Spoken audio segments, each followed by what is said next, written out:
How to stay on top of online technology in an ever-changing world.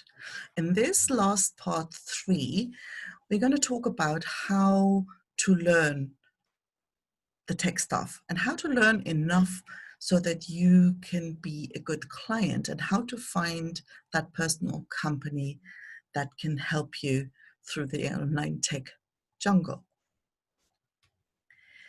I'm Anke Herrmann, and I'm a passion business coach at Online Tech Mentor. Now, the very first tip I want to give you when it comes to learning about online tech is really embrace being a student. Don't think you need to know everything and you should be more advanced than you are. And in that context, I want to tell you a funny story. I moved to Spain and started my sewing business. And since I was making flamenco dance costumes, at some point, dance teacher client suggested basically an interchange. You come to my dance class and I learn some sewing skills, right? And there's me here in one of my first dance classes, looking really serious and fully concentrated. And the thing that happened is, after a couple of classes, I had to miss a class. And when I came back afterwards, I had missed an entire class and I was like totally out of my depth. And so in an attempt to try and catch up, I asked a teacher or somebody to show me what they'd done in the class that I'd missed. So they showed me, and and I was still struggling to get my head around what they'd done when the class moved on and everybody, I was basically lost, and I didn't last much longer after that. Now, the interesting thing was that somebody else in the class had also missed that same class and gotten that same little catch-up lesson that I got. But she looked at the teacher and saw what they'd, oh, okay, and there she was. Off she was. She knew immediately. And that's the difference between being a beginner who's struggling with the basics and somebody who has years of experience and years of practice. So there's nothing wrong with being a beginner dancer or being a beginner in online technology. So don't beat yourself up if you don't pick up things as quickly as you might think you should. Know that you have what it takes. The thing is that a lot of the time people will get all hung up on, I'm not technical and I am not really good at this stuff. Now, what do you do? What most people do when you buy a new washing machine, when you buy a new TV, when you buy anything, a new car, what do? Are you gonna, are you throwing your hands up in the air? It's like, oh, I'm not a mechanic, I'm not technical, and I'm not, I don't want to know about it. No. There's two types of people. Some will get out the manual and they'll be very systematic, and they'll read the manual and then they try things out and they, take ownership of the new thing. Other people go like, oh, I don't like reading manuals. I'll just turn on the TV and I'll just fiddle around with it and I'll figure it out. So whichever way you go, most people don't question their ability to figure things out when it comes to, any everyday household items. And I'm suggesting that it's exactly the same with online tech. You have what it takes to figure it out. Now, the first step, I suggest, yes, go Google the thing, read the manual, take a course to get an overview of what's involved and what's available and how things fit together. At the end of the day, do what makes sense to you. If you are somebody who kind of doesn't want to read manuals and doesn't like that, structured, disciplined approach, by all means go have a play, have a go at it. But don't waste time when you get stuck. If you can't figure something out really quickly, go find yourself a manual. Go find yourself a tutorial. YouTube's fantastic. Google is fantastic. A 5-minute tutorial. There's sites like lynda.com where there's more, more structured, there's a more systematic approach to tutorials and online courses. Take a course. A 5-minute tutorial or quick online course can save you hours of struggle. So definitely be careful how you want to spend, basically how you want to spend your time. Error messages are your friend. You won't believe how many times people will come and say, oh, this thing isn't working. Okay, so what happens? Well, there's this error. What does it say? I don't know. People shy away from error messages because it somehow seems like this whole computer thing is broken. I'm suggesting read the error message. Most of the time it tells you what to do. And even if it doesn't, take the error message and type it into Google. And you will find in 9 out of 10 cases, or in 99 out of 100 cases, you will find other people have had the same problem, and you will, if not the solution, at least some hint to a direction. It'll move you forward towards a solution, no doubt about it.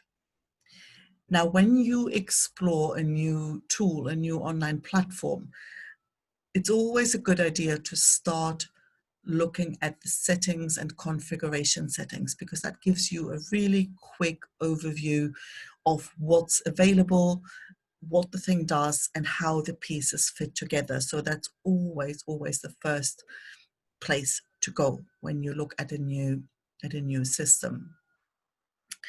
Now, there's often, especially when you look at bigger platforms, there's so much stuff and you don't really know, and you might not want to spend the time to learn everything. So make a point to learn just the bit to do the thing you need to do now, and then you expand from there. It's like when you're new in a city, first thing you want to remember is the way from the hotel to the bus stop and back. And then after that, slowly you expand. So you don't need to, take a 6 month course in order to do something little. Just keep it manageable, and spend the time you can spend. Now, this is an important one that many times people will overlook, is like, don't skip ahead. If there's something that you don't understand, stop with what you're doing and stay there, go deeper there, and make sure you understand that. Because if you keep moving forward, even if there is an element, there's a part that you didn't really get, then you'll be lost in no time. And then it takes a lot more time to catch up and remember, and you lose track and you lose orientation really, really quickly. And an example of that is when I started to learn how to program. I took this course, and so we learned, how this programming language, it was Java in case you're interested, how it worked. And they explained certain concepts with dogs and cats and animals versus people. And so there was all these, and I really didn't get how that translated to the kind of workflow applications that, I thought I was going to be developing. And so there was really no point in moving forward in how to learn a programming language when there was clearly something that I didn't get at all.